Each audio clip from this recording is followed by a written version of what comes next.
Ne demiştik? 316 kron. Bak şimdi. Üstlerde hiç bir paslanma yok. Şunlarda paslanma var. Bunun içine akanlar yanlardan çıkıyor işte böyle.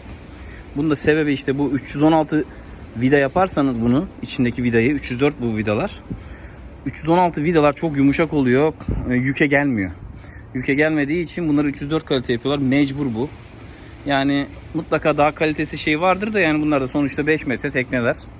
Daha iyisi varsa da yoksa da ben bilmiyorum.